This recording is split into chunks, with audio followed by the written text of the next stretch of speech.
Truman was never trapped. He was allowed to leave, and that changes everything. Most people remember The Truman Show as a story about a man trapped inside a fake world. A giant television set, hidden cameras, a cruel producer controlling every detail of someone's life. On the surface, it looks like a simple story about deception, about lies, about manipulation. But that interpretation misses the most important detail of the film. Truman was never physically trapped. There were no locks on the doors, no chains, no guards stopping him from leaving. What kept Truman inside the system was not force. It was permission. From the moment he was born, Truman's world was designed to feel complete, predictable, safe. Everything he needed was already there. Friends, work, entertainment. Even danger was carefully controlled. The system did not remove freedom. It replaced it with comfort. This is the first hidden layer of The Truman Show. Control does not require violence when people believe they already have everything they need. Truman grows up believing his world is normal because it is consistent. The sun rises on schedule. People behave within expectations. Nothing feels random, and consistency creates trust. When a system behaves predictably, people stop questioning it. The show does not rely on lies alone. It relies on routine. Every major fear in Truman's life is engineered. His fear of water, his fear of travel, his fear of leaving. These fears are not accidents. They are safeguards, soft barriers that guide behavior without confrontation. Truman is never told he cannot leave. He is simply given reasons not to want to. This is how permission-based control works. You do not forbid actions. You discourage them. The genius of the system is that Truman believes his choices are his own. When he decides to stay, it feels voluntary. When he hesitates, it feels rational. The system never needs to say no. It only needs to make yes uncomfortable. This is why The Truman Show feels unsettling even today. The control is invisible. The rules are unspoken. Truman is free to leave at any time, but freedom without desire is meaningless. The producer of the show is not a dictator. He is a curator. He does not command Truman's actions. He designs the environment in which those actions make sense. Truman's life is not scripted moment by moment. It is shaped. And shaping is far more effective than forcing. Truman's relationships are real, but they are also functional. Each person exists to reinforce the system. Friends normalize behavior. Colleagues reward routine. Loved ones discourage risk. The system does not isolate Truman. It surrounds him. Isolation creates resistance. Belonging creates compliance. This is why Truman never rebels openly. There is nothing obvious to rebel against. No clear enemy, no visible cage. Everything looks ordinary. And ordinary things are rarely questioned. The show understands something deeply uncomfortable about human psychology. People do not look for freedom when they feel safe. They look for freedom when safety disappears. As long as Truman's world provides stability, leaving feels unnecessary. Even suspicious moments are dismissed. Glitches are rationalized. Doubts are smoothed over by familiar explanations. The system does not need to be perfect. It only needs to be convincing enough. The Truman Show is not about surveillance. It is about environment. Cameras are not the real mechanism of control. Design is. This is why the moment Truman begins to question reality is so subtle. It is not triggered by a revelation. It is triggered by inconsistency. Small breaks in routine, unexpected behavior, tiny moments where the world stops making sense. Consistency creates trust. Inconsistency creates awareness. Once Truman notices that the system reacts to him, not with him, everything changes. His world stops feeling neutral. It starts feeling responsive, and responsiveness reveals intention. This is the second hidden layer of the film. The moment you realize the environment adapts to your behavior, you realize it was designed. And once design becomes visible, permission begins to dissolve. But even then, Truman does not rush to escape. Because leaving means abandoning certainty. It means stepping into a world without scripts, without guarantees, without safety nets. The system has trained him well. The most important question in The Truman Show is not why Truman stayed for so long. It is why he finally chose to leave. And that question has nothing to do with cameras. It has everything to do with permission. The most dangerous cages are not built from walls. They are built from agreement. Truman's world works because everyone around him accepts it. Not just the producers, not just the audience, but every person Truman interacts with inside the system. Each of them plays a role, not because they are forced to, but because the system rewards participation. This is the invisible cage. Truman is not controlled alone, he is controlled socially. Every time Truman questions reality, someone is there to normalize it. A friend laughs it off. A colleague redirects the conversation. A loved one expresses concern, not curiosity. The system does not silence doubt. It reframes it as irrational. This is how social pressure replaces authority. When everyone around you treats the world as normal, questioning it feels disruptive, even rude. Doubt becomes something to hide, not explore. And once doubt becomes private, it loses power. The system never needs to punish Truman for asking questions. It only needs to make him feel uncomfortable for asking them. This is a critical detail. Truman is not isolated. He is surrounded by people who appear to care about him. And care is persuasive. People rarely challenge systems that appear to love them. The show understands that freedom is not removed by force. It is softened away. Truman is given a job, a routine, relationships, goals, all of them reasonable, all of them small enough to fit inside the system. Ambition is not forbidden, it is redirected. Dreams are allowed, as long as they don't require leaving.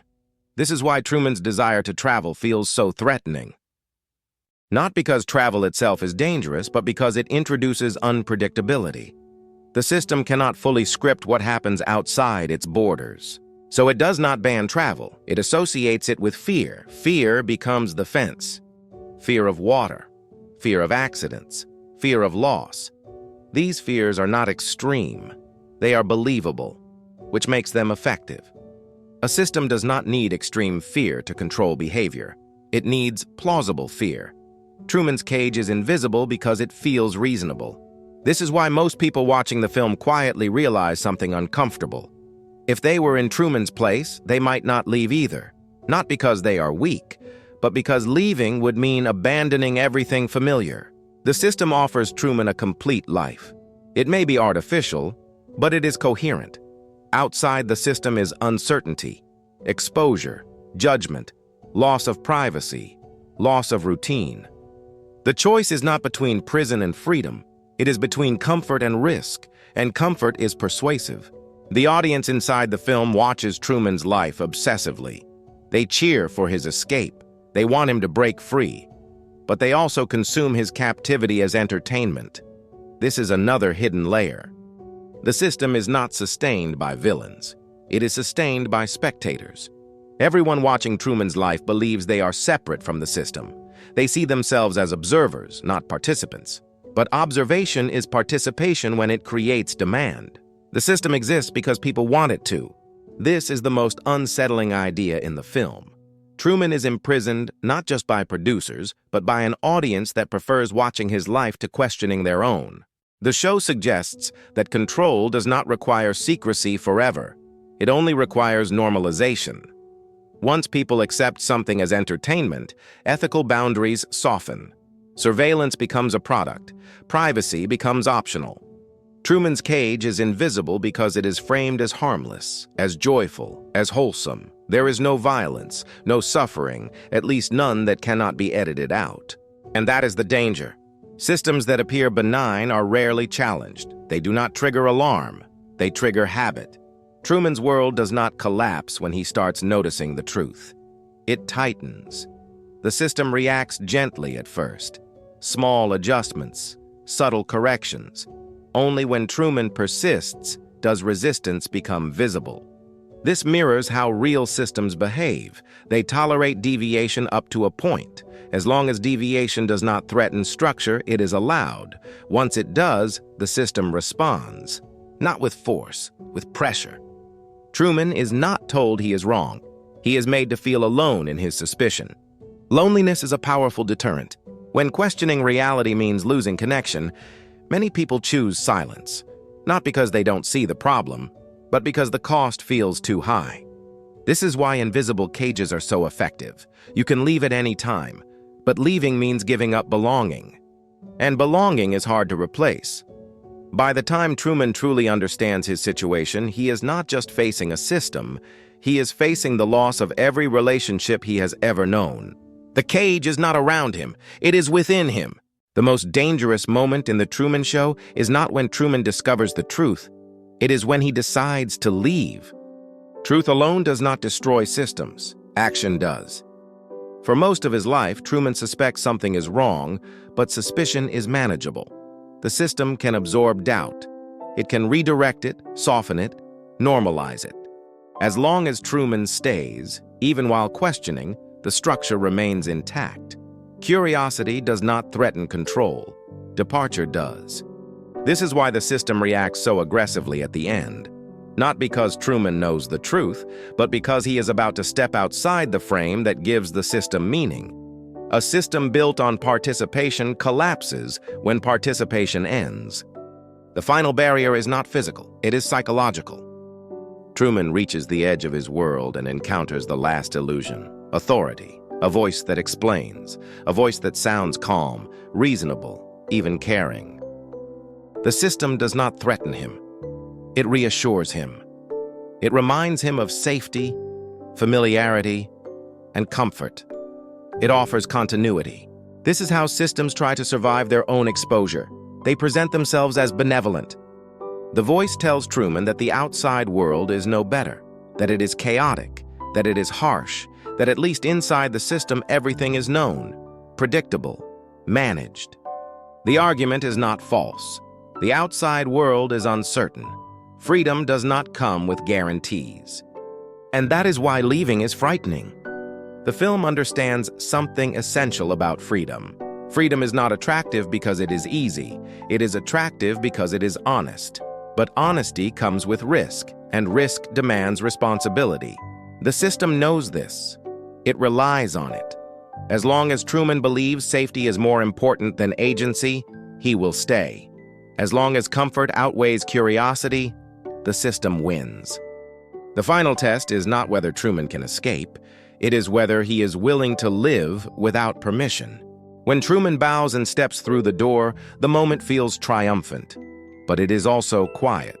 There is no celebration, no guarantee of success, no promise of happiness. The film does not show what happens next, and that omission is deliberate, because the story is not about what Truman finds outside, it is about what he leaves behind. He leaves behind a world that was complete, a life that made sense, relationships that felt real, even if they were constructed. The system loses not because Truman exposes it, but because he refuses to validate it with his presence. This is why systems fear exits more than criticism. Criticism can be managed, departure cannot. Once someone leaves, the illusion breaks. Others begin to wonder if leaving is possible, if permission was never required, if the cage was always open. The Truman Show does not suggest everyone should leave their system. It suggests something more subtle, that systems persist because people assume there is no alternative. The moment someone proves otherwise, the system becomes vulnerable. Truman's departure is not a revolution, it is an example, and examples spread quietly. The audience inside the film cheers when Truman leaves, then immediately asks what else is on. This final detail is crucial. Systems do not collapse instantly. Attention moves on. Spectators forget. The structure remains, ready to rebuild. The danger is not that systems are evil. The danger is that they are patient. The Truman Show ends without answers because it leaves the real question with the viewer. Not what happens to Truman, but where are the edges of your world? Are they walls, or habits, or fears that feel reasonable? The film suggests that many people live inside invisible sets, not built by villains, but by incentives, expectations, social agreement, worlds that feel complete enough to never question. Leaving does not require destroying the system. It requires stepping outside of it. And that step is terrifying, because once you leave, There is no script, no audience applause, no guarantee that the world will be kinder. Only one certainty remains: the life you choose will finally be yours. And for a system built on permission, that is the most dangerous thing of all.